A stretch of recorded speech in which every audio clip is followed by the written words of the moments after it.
Ladies and gentlemen, boys and girls, and people of all ages, welcome to Random Conflux! Or really? Should I say, in a galaxy far, far away, we are proud to present to you Random Conflux. Sure, we'll go with that. Okay, we'll go with that one. I'm Zach. I'm John. Neither of us are Jedis, but this is a really cool mind trick. If you shut your eyes and look at a light, you will see stars. Don't know how that works, but it does. Without further ado, let's get into this topic is how to do 7, 8, and 9 with Rey as a character and make her not so, not such a Mary Sue. So okay. How you would have done it? I'm going to give my take. You can give your take. Okay. Those in the comments down below, go ahead, put in your 2 cents. I would love to read it and see what you think and how you would try to establish 7, 8, and 9. Yeah. Biggest thing I would do is change the age. Mm-hmm. I would either make Rey either a older child, or a preteen. Somewhere between... Have her start young so she can get trained. Well, have her young because in a way, it is canon that children are more in tune to the Force. If given the chance, but the older they get and the more that they refuse to use that skill, they start losing that connection. And I think it's in one of George Lucas's books, he does talk about kids. Every kid can be Force sensitive. But it's how you apply it. How much M count the child has, so on and so forth. But most kids have a high M count to begin with. Probably not within the range of Anakin Skywalker as a child, but let's say it's over 500. I think the scale for a normal child is 489 to about 501. That is a normal child within Star Wars that's on that border of having them taken. They're usually taken if their midichlorian count is above 500. But for most kids, their midichlorian count is around 490 to 510. As the child ages, depending on how much they practice with connecting to the Force, the connection is what gets stronger, not their midichlorian count. And a good way of showing this is Han Solo. He's demonstrated time and again that he has a connection to the Force. You can't do those shots without somehow being connected to the Force. Plus, he's piloting an out-of-date ship with a manual drive overdrive. Yeah. Or hyperdrive. Which means that he's piloting the ship in hyperspace on his own. Which you only see that with mostly Anakin or other Jedi that use the Force to feel the world around them. Yeah. And in some aspects, Han Solo has a sensitivity to the Force. He's just not fully aware of how to properly use it. Yeah. He uses it in a way of making himself better at piloting the Millennium Falcon while in hyperspace and to get better accuracy shots with his pistol without really aiming down the sights. Yeah. He just hip fires, and not everybody's that dang lucky to hit the target. Yeah. It takes a lot of training and a lot of dedication, but so does the Force. Yeah, it's a lot of skill. And having Rey kind of tinkering a little bit, like you could kind of see Rey meditating maybe as a child. And maybe that could call in, like, Luke to find her, or someone that works with Luke to kind of feel her reaching out to the Force in meditation without actually knowing how to, like, reach out in the Force. It's just that through meditation, and I've heard of this being a thing with actual, like, monks and other people within martial arts communities, like, you know, chilling out and meditating and just opening themselves to the world around them. Yeah. By just releasing their energy to the nearby area. And that's what Jedis do to focus and harness their connection to the Force. Yeah. But they know to actually connect to the Force. If not, you're just pouring out and expanding your metachlorian, the metachlorians around you, which can be picked up by other Jedi or possibly Sith. And I'm just saying, since she's technically on Tatooine in episode 6? 7? I think. 7. 7, yeah, 7. I think it's Tatooine. I think so too. Yeah, it's Tatooine, I think.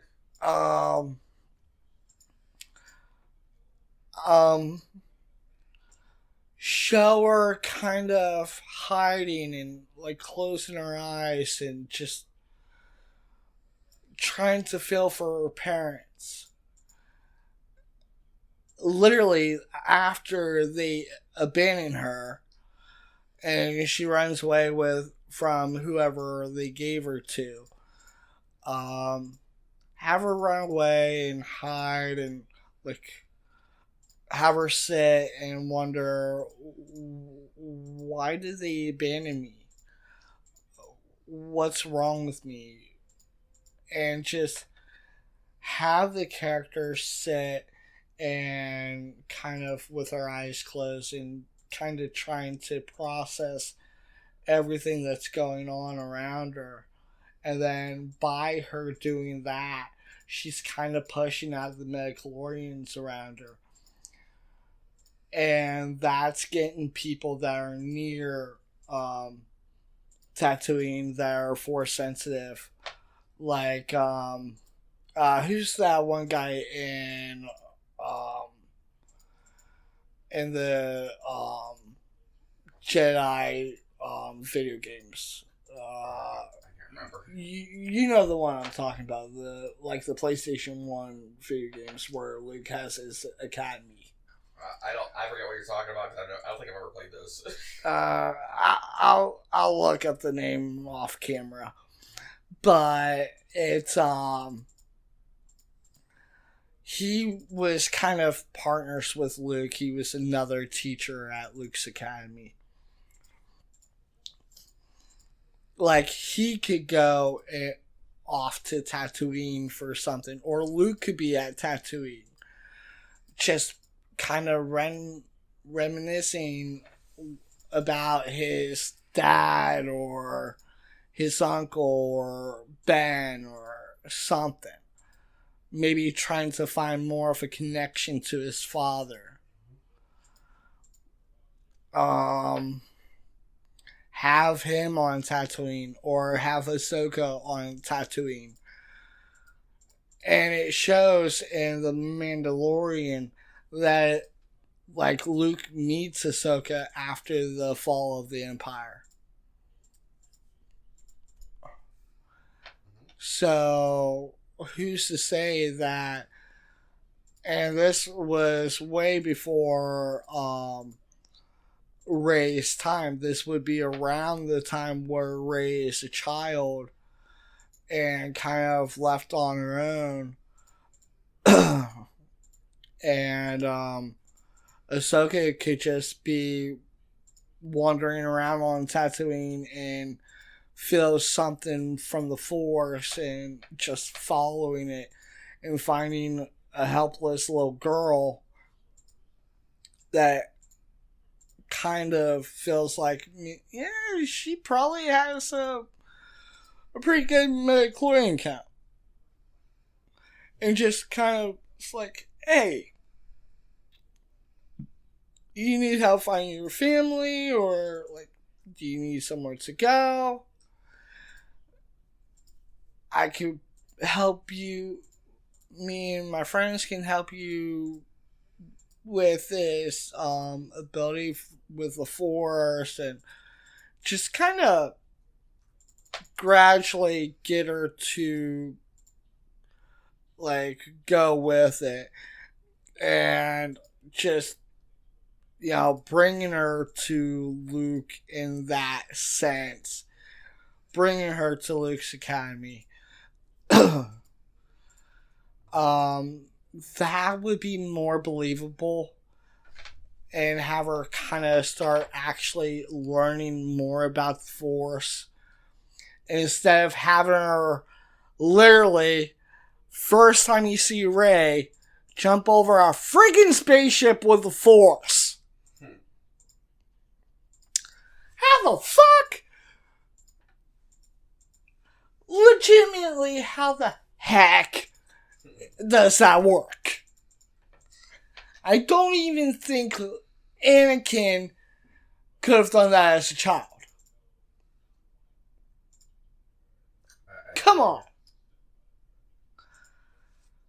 He got turned to the dark side, for fuck's sakes.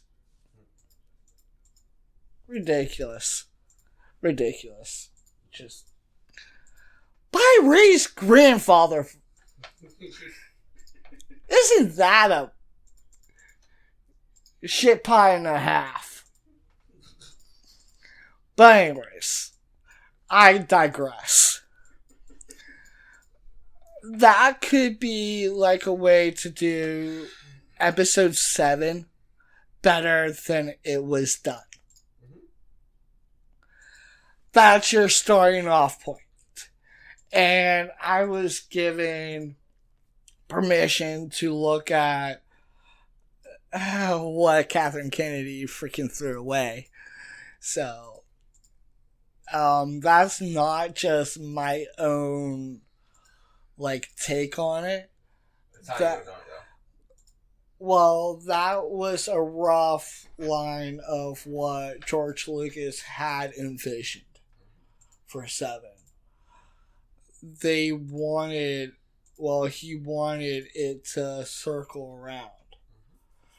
Anakin, being the chosen one, was found as a youngling, but too old for the Jedi to really take in with their beliefs and their corruption. And honestly, there's some other ways to handle the prequel trilogies a little bit better and not have Anakin fall to the dark side. But I understand where George Lucas was going, because he started off with 4, 5, and 6, where Anakin has already turned to the dark side, and he's expanding on that journey of that fall. So, in George Lucas's mind, Anakin, from episode 1 clear to episode 6, was, and always will be the chosen one for that era. Yeah. Luke wasn't the chosen one. Luke didn't get rid of Palpatine. It was Anakin freaking Skywalker, man. And I can see them and the way that the script was written, it was reworked that Palpatine had a grandchild that had a very similar midichlorian count to Anakin, and was supposed to be found by Luke and aided to putting a rebalance back into the Force, because obviously the dark side was coming back. So there needed to be a new chosen one to counter that dark side.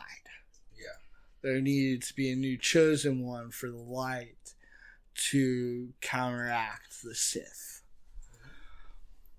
And if they would have just started with Rey as a child and kind of copied the inspiration from episode 1 in that sense, but with Luke being like the head decider of who comes into his Jedi Academy, rather than like how Yoda handled Anakin. Luke with Grogu was already accepting, knowing like Grogu grew an attachment to Mando or Din Djarin, and gave Grogu a choice, and also gave Grogu the offer to come back for more training when he felt that the time was right. The Jedi would have never done that. But Luke's not an original Jedi. He's not part of the original Jedi that were lost. Yeah, he's got Ahsoka from back then kind of helping him forward. But it's his choice. It's his legacy that he's pushing forward. So I would see that he would take in this brilliant young child or this young preteen that has such a connection to the Force to just close their eyes and have someone that's a little bit more Force sensitive just like pinging on their direction like a homing sensor. And that would be 100% more believable than having a full-grown Rey without any Jedi experience or training whatsoever Force jump over a freaking spaceship. Like, that doesn't work. Maybe have a Rey jump in the first thing if you don't want it to run through all 3 seasons of her being a kid. Yeah, you could rage it up.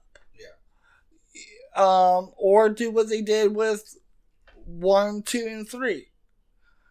The time span between 1 and 2 was 10 years. Mm-hmm. And then it was, I believe, 6 years between 2 and 3. Yeah. If I'm wrong, go ahead and correct me down below. I think you're more or less right. Or close to it. But when Kathleen Kennedy said that there was no way of having a script that was already done or an outline to go by, one, an outline for a strong character was 1, 2, and 3. The original chosen one. Yeah. You're right. And I've gotten to look at a copy of the draft that was supposed to be 7, 8, and 9. So I know for a fact there was concept behind that. And not whatever Kathleen Kennedy was doing. And it took me a while to get the permission and like all that other stuff just to look at it. And that's the narrative that it had in just the description was it's a new telling of a new chosen one. And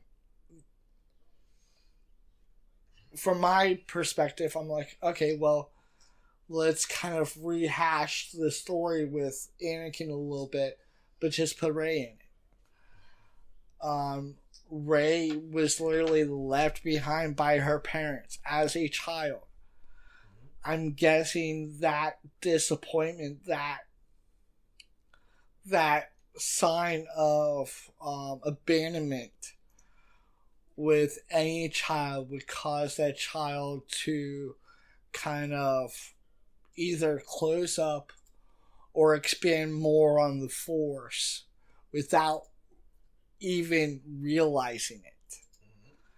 And by her not realizing what she's doing, she's bringing someone that's Force sensitive towards her that's going to be like, okay, I can feel your midichlorian counts.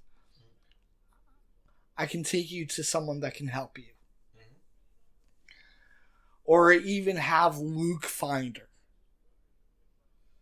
And be like, the Force is strong with this one.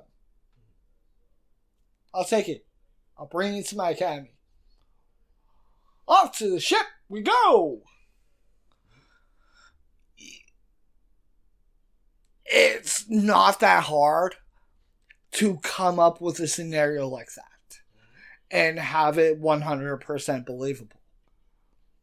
Because she's not going to flip over a spaceship. She's not going to know how to connect with the Force. All she's going to be able to do is push out her emotions through the Force. And that makes sense. I did something similar myself. Like I would have had her start out at a young age, learn how to become a Jedi. That's how you would do it. But what if there's no Jedi around? What if you don't know how to find a Jedi? Yeah. Her emotion, or just the fact of being stranded and left, she would have learned it a different way. and abandoned, her emotions would be so over the top that when she does go and find a quiet place to sit down, her midichlorians aren't going to stay in her body. They're going to flood out. Yeah. Because she has no connection to the Force. Or she doesn't have that control of that connection. So she's literally a pinging beacon for any Force sensitive person. Yeah. Jedi or Sith. Yeah. And let's have it be a Jedi that finds her first. That's just all to it. Have a Jedi or a Force sensitive good being find her before someone that's Force sensitive but a bad being would. Okay? There's the start to 6. Okay, well, she's going through the steps of learning how to manage her midichlorians. She's going through the steps about, learning that the Force is within you, within me, around you, around me. It's in everything. It's around everything. Basically, either Luke or Ahsoka or whoever's in charge at the moment helping her gain that attraction to the Force that they can kind of like do their own little retell of Qui-Gon's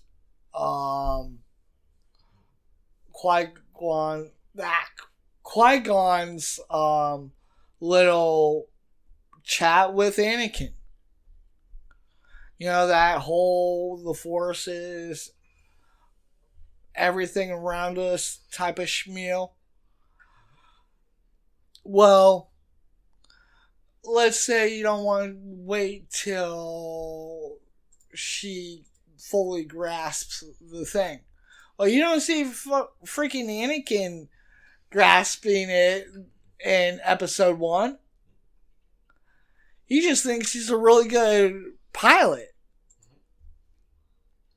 He doesn't realize it's his connection to the Force that makes him a good pilot.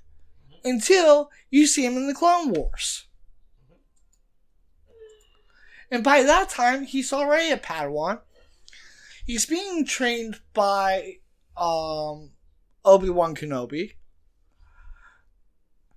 And he's still making mistakes.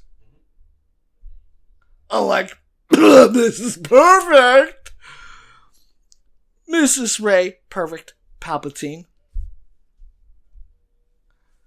I'm going to get so much hate for this. But you can see, you would be able to see more of her journey of learning and it was supposed to be like a slow build to her like understanding the Force. And not really grasping it really quick. I would say it would be like a Force montage of like her trying to like grab an apple off of a pedestal and bring it to her and it explodes. Or it ends up going in an opposite direction than where she wants it to go. Have her go through some trial and error as you're watching episode 7. And you can kind of see a little bit of Ben's dark turn. If that's what you wanted to go with. If you still wanted Ben Kenobi to go to the dark side, you could kind of see where the gears start turning, where Palpatine starts fucking with his mind. Like he did to his grandfather. But, you could also chalk it up to jealousy because his uncle, the one that's supposed to be his master, might take a little bit more interest in Rey, as said her just unique connection to the Force. Or maybe Ben doesn't turn to the dark side. Maybe he has someone that he can relate to that's probably as strong as him in the Force, like a Force dyad. You still have that. I'm probably going to get a lot of flank for that, but there's a Force dyad there. You could have had that right then and there, which would have stopped Ben from going to the dark side, because he would have taken interest from being a Force dyad. And I think the reason why they are a Force dyad, and the reason why it was explained by Catherine Kennedy, is because they were born on the same day. They were born on the same day at the same time. Well, you can still have that. And you can still have her as the chosen one. You could have her with a strong midichlorian count. But this is the way to do it believably. And as you're watching her go through the steps proper to learn more about the Force, like, she may catch on a little quicker than some of the other students. If you read the aftermath of, I think it's the aftermath of, I don't want to say episode 1, but the fallout from Phantom Menace, which is the book that kind of takes place between episode 1 and episode 2, before you see Anakin in episode 2. And it kind of shows his accomplishments and his connection to the Force. He picks up on how to wield the Force very easily, but because of his emotional state, he also kind of doesn't have a perfect connection to it. Yeah. So, in a way, he understands the concept, and in a way, he doesn't. Yeah. And in a sense, you could kind of show Rey kind of experiencing a similar thing. Yeah. Like, obviously, Ben's probably going to be a little bit more astute, if that's the proper word to use. Yeah. Because maybe before, like a couple years before the Academy was finished built, or finished being built, maybe Luke taking Ben as his first apprentice was like, okay, I'll show you some things, a little bit here and a little bit there, but I want you to wait until the Academy's fully done so you can learn with some other kids your age.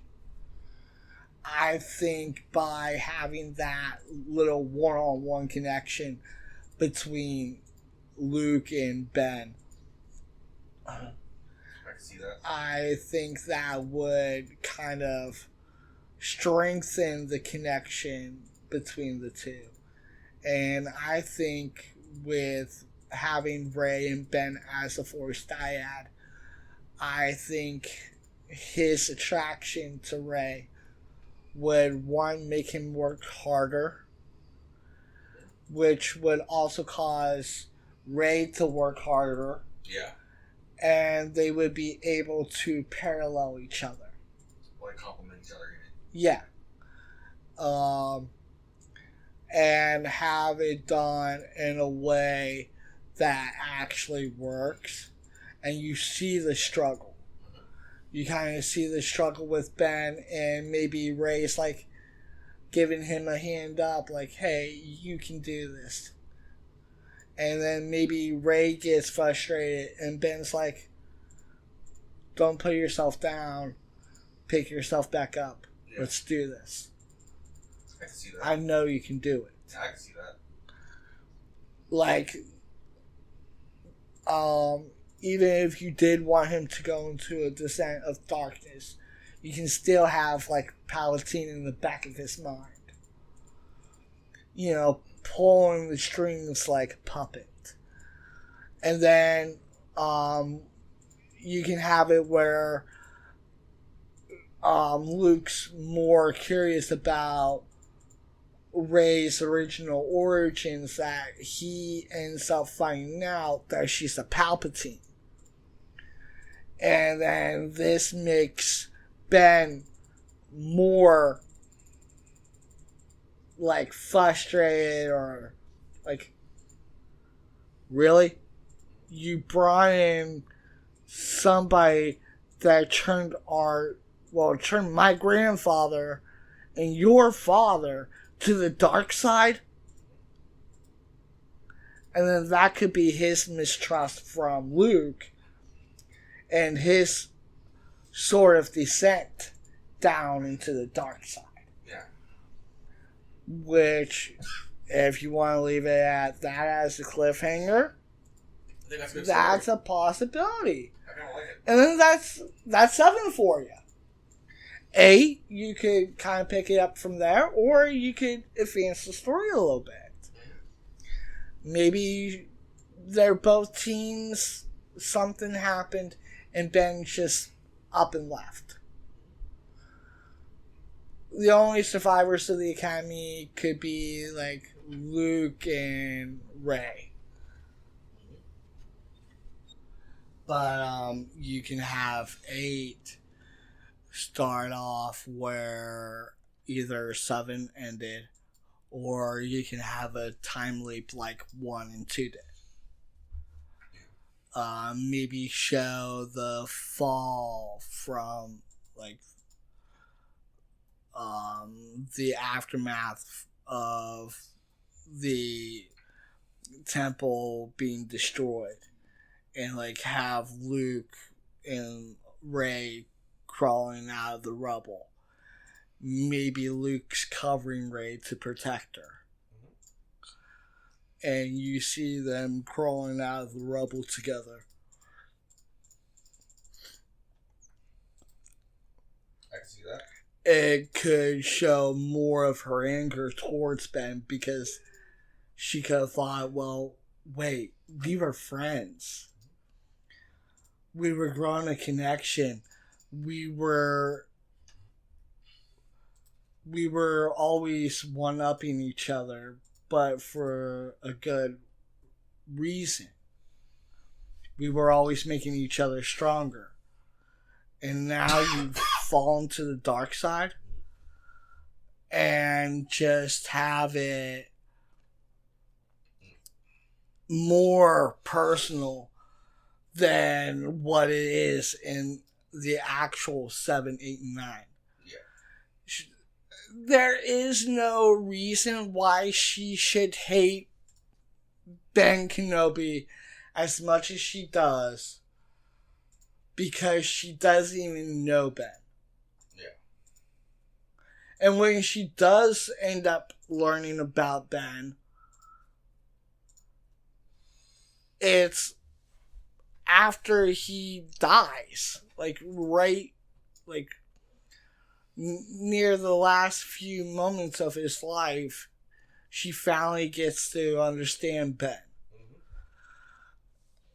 And that's because Ben saves her life. And she can't do the same thing for him. Which, if she was supposed to be a Mary Sue, then she should have been able to do what he could have done. Stupid.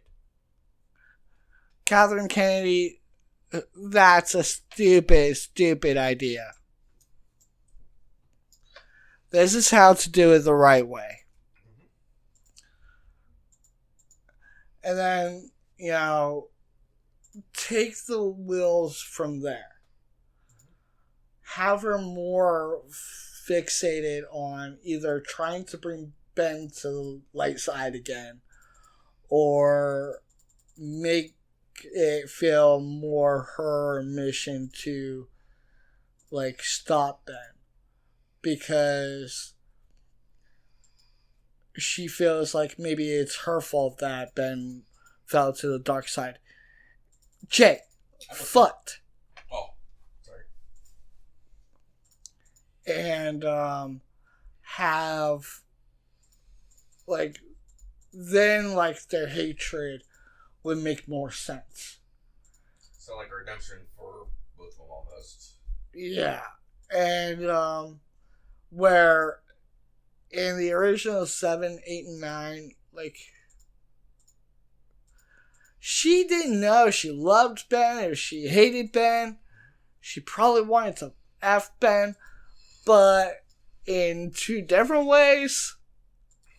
Probably the lightsaber going into some other holes maybe it shouldn't go into. That's a lightsaber, not a vibrator.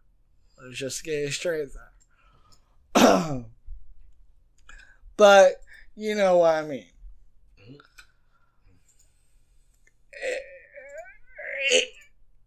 It never, it doesn't make sense.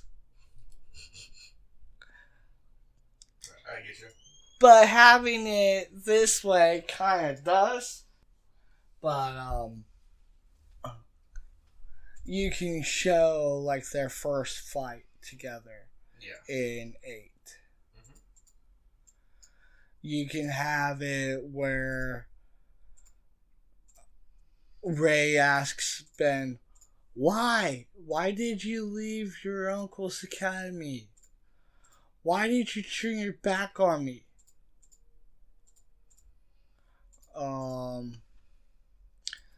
You can have him respond with, well, my uncle wouldn't help me when I needed it. Or, give his reason why he made the turn. Mm-hmm. Or maybe he doesn't know why he turned. Mm-hmm. Maybe it's just that he felt jealous. Or he felt like he wasn't able to accomplish something. The path that he was taking. Mm-hmm. And,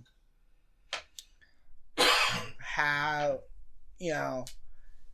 not have her defeat Ben because she has this connection to Ben. And she doesn't want to defeat Ben, but she also doesn't want to let Ben fall to the dark side either. Maybe she still sees some light in Ben, like how Anakin, or how Luke seen the light in Anakin. He didn't want to destroy his father, but he also was I need to do what needs to be done. He tried to hesitate as much as possible. And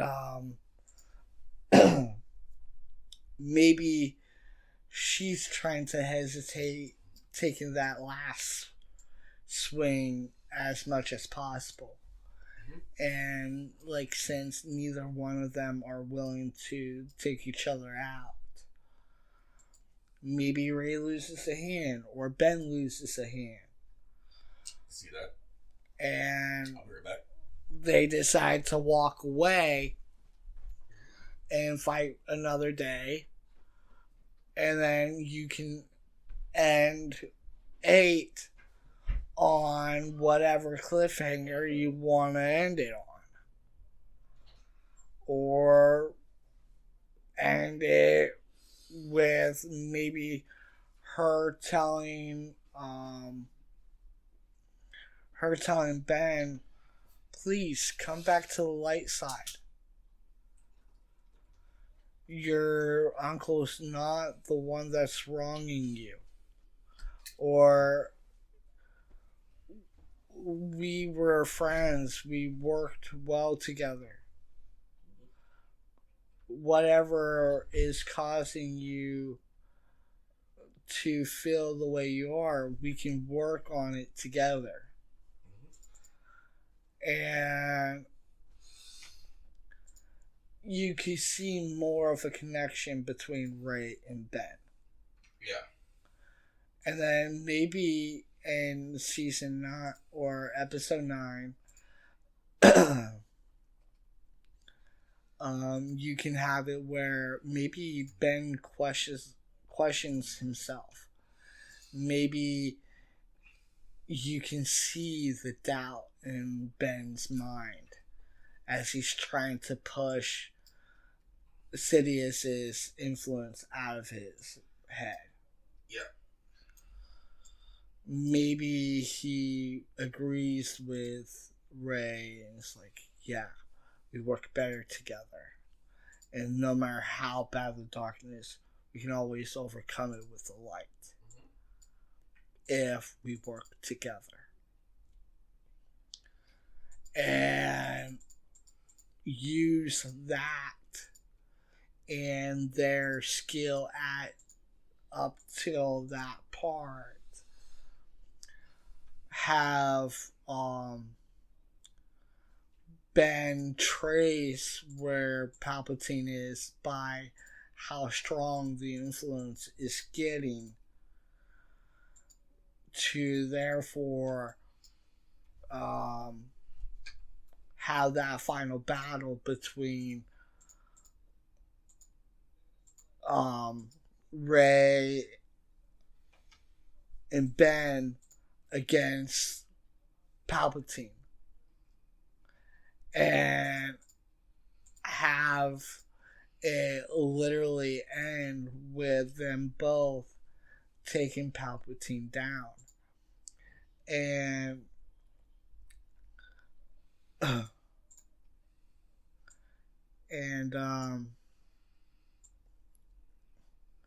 Ben could look after taking Palpatine down.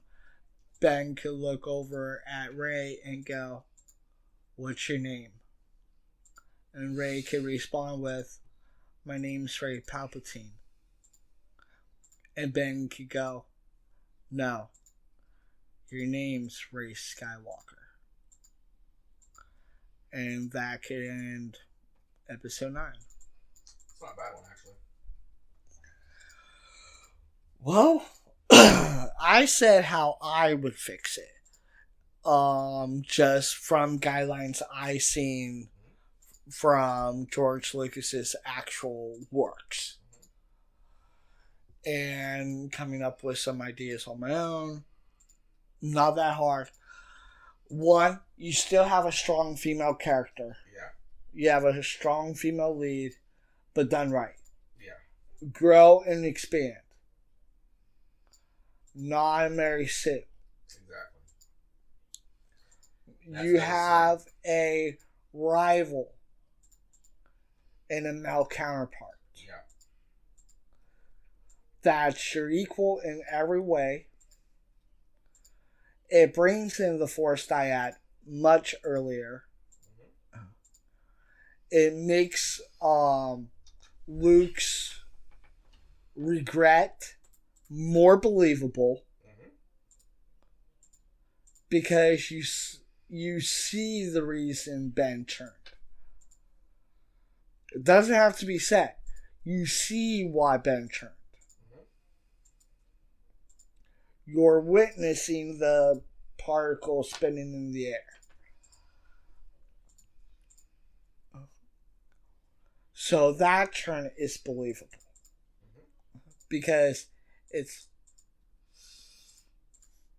she's a Palpatine. Why should we be bringing in a Palpatine?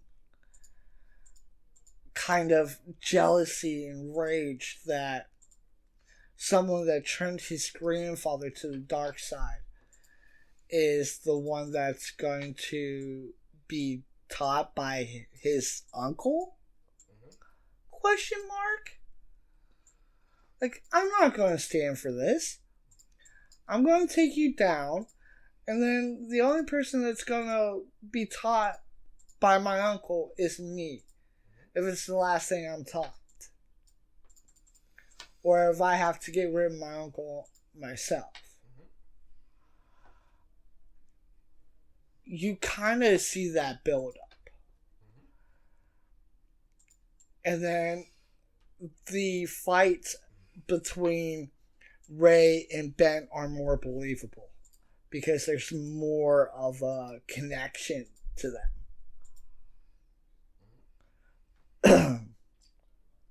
Just like the final fight between Anakin and Obi-Wan on Mustafar. That's believable because you get to see their brotherly bond. Yeah. And even though you know for a fact Anakin's gonna be pulled to the dark side, you kind of want to hope that maybe, just maybe, Ben or Obi-Wan could just take a step back and kind of listen to Anakin's point of view.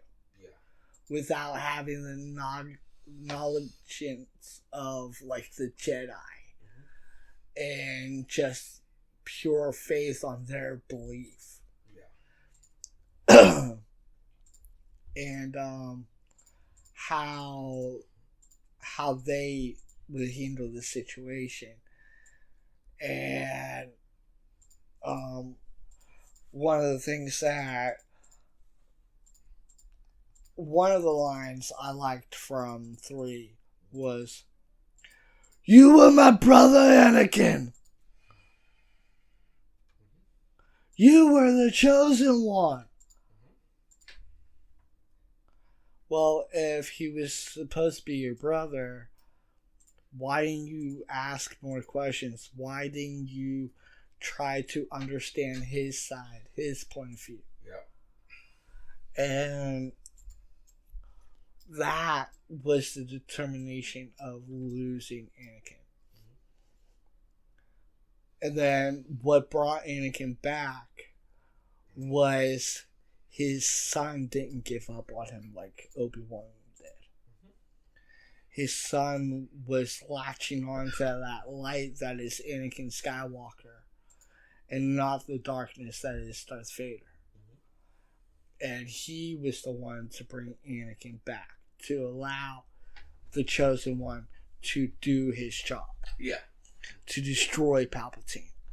But he didn't destroy Palpatine fully. So the universe needed to bring a new Chosen One, or Chosen Ones, a dyad in the Force, to counteract Palpatine. This was a side between good, the light side, and the dark side, saying neither one of us wants Palpatine back. So we need to make a compromise. And that is the true balance in the Force. And if you have it ran in that type of scenario, it still gives you like how 1, 2, and 3 mirrored 4, 5, and 6. Well, 7, 8, 9 are going to mirror 1, 2, and 3. And that was George Lucas's vision on how he wanted, from what I was able to understand reading the notes. I think that was what he wanted for 7, 8, 9. Maybe not in the detail like I brought out, but somewhere along those lines. So, what do you think?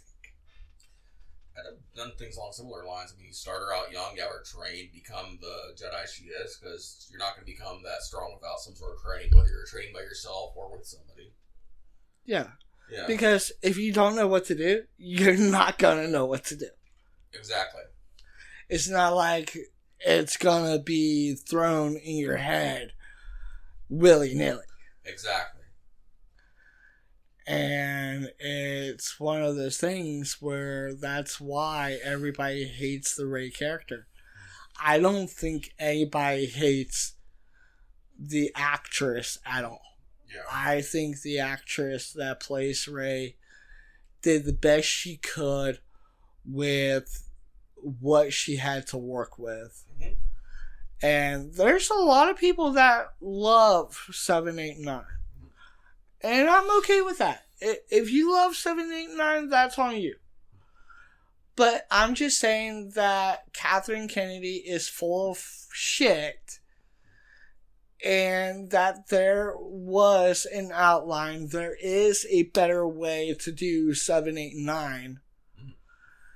And that she just wanted to force a strong female lead and make everyone around that female lead look like shit. I believe there's a proper saying. Make her female, make her gay and unattractive. And that has been everything when it comes down to whatever Kathleen Kennedy puts her hands on. And I'm not saying that, a character being gay, a lady, or whatever is a bad thing. But there's a right way and a wrong way to do it. Yeah. But that's not a part of the topic. The topic is, how would you make 789 if you were given a chance to look at what George Lucas was able to give you, his notes, and you coming up with your own idea of like how you perceive his vision? This is where you answer the question. Honestly, like I already told you, I would have done more or less the same things you went along. Because it makes sense to have her grow and develop as a character. Yeah. So, how does it make sense to someone like Kathleen Kennedy to just jumpstart it from like her being an adult, having no training whatsoever, and having the Force be all willy-nilly to her? And if you wanted to have her start as an adult, do a time skip or something like that at the beginning. Well, I kind of showed what you could do to kind of make it believable. Exactly. And I would love to see someone, make a cartoon of that and send it to me. That would be muchas gracias. That would be something I would enjoy watching. Mm-hmm. Because all you get with actual 7, 8, and 9 is just trash. I mean, that's my opinion, and everybody is allowed to have their own. But there's not one person out there that can tell me that 7, 8, and 9 is good. Like, I see too many flaws with it. I mean, the story with Finn could have been done a little bit better. But he wasn't really the main character, so I didn't really put him into the situation.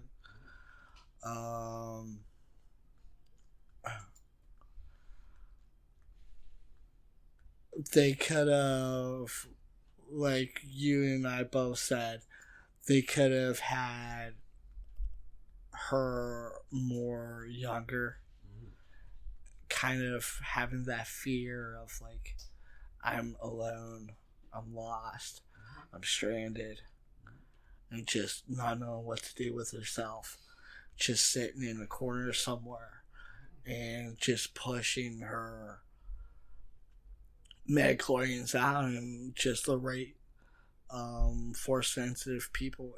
You could take my story and make it where the dark side finds her and not someone like Luke or Ahsoka. Or hell, you can have Leia find her. Have Leia train her. I mean, there's so many different ways that you could do that story and still make it better, make it more believable. Because I think the whole thing about a story is how well can this be believed? Yes. How can this be interpreted in your universe? Can this make sense on its own? Can it make a stand? And 789 can't do that. Not the way that Catherine Kennedy wrote that. Yeah, and if you have different opinions, please feel free to comment below. We're just stating what we think about the story. I think with that being said, I can't think of anything else to really talk about. I can think of lots to talk about. But we need to wrap it up to record more. Oh, yeah, we also have many more recordings to get done. Yeah, many more. With that said, I'm John. I'm Zach. This has been Random Conflux. Like, subscribe, hobby fun stuff. I can't do voices right now because I'm getting over a cold. The force be with you. They will. Later. See you guys later. Where's the button? There's a big square or circle. There.